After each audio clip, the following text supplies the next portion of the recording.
Tom Holland's Spider-Man could join forces with various heroes and anti-heroes during his second MCU trilogy, which follows the events of Spider-Man No Way Home. Without a doubt, the MCU's Spider-Man has been one of the most interconnected live-action Marvel characters to date. Although Spidey's MCU journey already calls for more independence, his relationships with other major Marvel characters may continue to strengthen.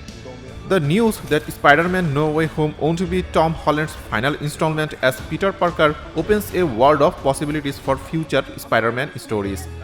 After fighting his iconic multiversal villains, there are many different roles he can take. The web-slinger can now pursue street-level adventures, fight Sony's Sinister Six, and mentor Miles Morales before passing on the mantle to him, among many other possibilities. Sony and Marvel Studios will likely take advantage of their huge library of available characters who could stand beside Spider-Man to fight a common enemy. These are Spider-Man's possible team-ups after Spider-Man No Way Home. Spider-Man and Venom. Perhaps the most anticipated Marvel team-up is that of Tom Holland's Spider-Man and Tom Hardy's Venom. Ever since Sony started their own shared universe with 2018's Venom, Marvel fans have wondered how and when Eddie Brock and his symbiote friend will cross paths with Spider-Man. The post-credits scene of Venom Let There Be Carnage made a huge step towards the highly anticipated crossover, with Venom finally entering the MCU proper apparently through the multiverse.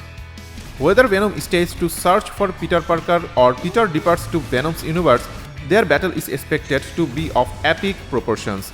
After that happens, however, Spider-Man and Venom could team up, perhaps to fight Carnage in a comic-accurate live-action adaptation of Maximum Carnage. Spider-Man and the Fantastic Four. To get rid of symbiote suit, Spider-Man could reach out to Marvel's first family, the Fantastic Four. In the comics, they were the ones who helped Spider-Man identify the suit as an alien specimen, after which Spider-Man became one of their closest allies. Peter Parker formed a particularly strong friendship with Johnny Storm. Spoiler alert, Reed Richards, Sue Storm, and Ben Grimm trusted the web-slinger so much that they asked Spider-Man to replace the Human Torch after he died. Even if Doctor Strange's memory-whipping spell actually ends up working in Spider-Man No Way Home, it's likely that Spider-Man will make himself known to the Fantastic Four. After all, they operate in the same city and often in contact with similar villains. And with Iron Man gone in the MCU, Reed Richards could become the person Peter Parker goes to when he needs any special technological or financial resources. As a bonus, Tom Watts, the director of Spider-Man's MCU trilogy, will helm the upcoming Fantastic Four. Perhaps Spider-Man will pay them a visit at Baxter Building sooner rather than later. Might be a little less. Spider-Man, Daredevil, and Deadpool. A team-up between Spider-Man, Daredevil, and Deadpool would have seemed like a dream just a couple of years ago. Before Captain America Civil War, Spider-Man was believed to remain exclusive to Sony indefinitely, while Daredevil stayed at Netflix and Deadpool starred in his solo movies over at Fox.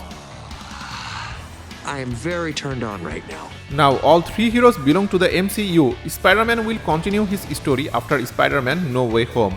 Marvel Studios once again owns the rights to Daredevil, and Deadpool 3 is officially in the works. Once Daredevil and Deadpool are established, they could join forces with Spider-Man for a unique MCU crossover, possibly set after Spidey has already met Venom and the Fantastic Four. Spider-Man and Sony characters. Venom is not the only Sony character who's expected to meet Tom Holland's Spider-Man in the future.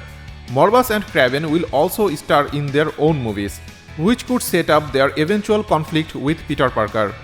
With Sony's Spider-Man universe leading up to the Sinister Six, the web-slinger will need all the help he can gather to fight the new villain team. Besides Morbius and Kraven, other Sony-owned anti-heroes such as Silver Sable, Black Cat, and Rhino can side with Spider-Man to level out the battle. Marvel Studios and Sony can also agree to share heroes such as Silk and Spider-Woman, who could prove to be invaluable allies in future Spider-Man movies if he strays away from the main MCU in order to appear in Sony's Spider-Man universe. Spider-Man and Miles Morales.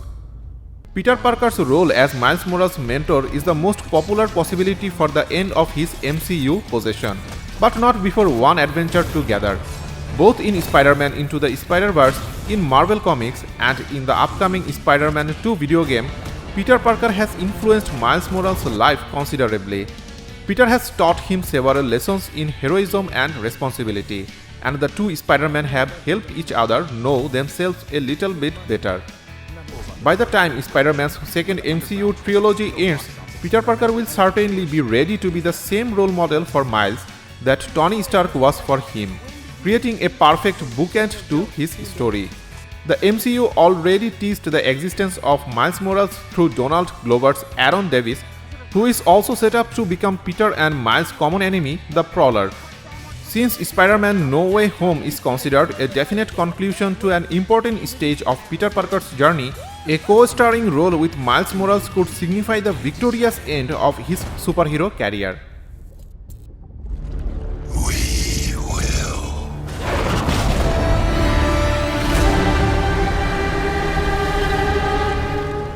So this is it. Let us know in the comment section below which Spider-Man's MCU team-ups you are waiting for. Norway.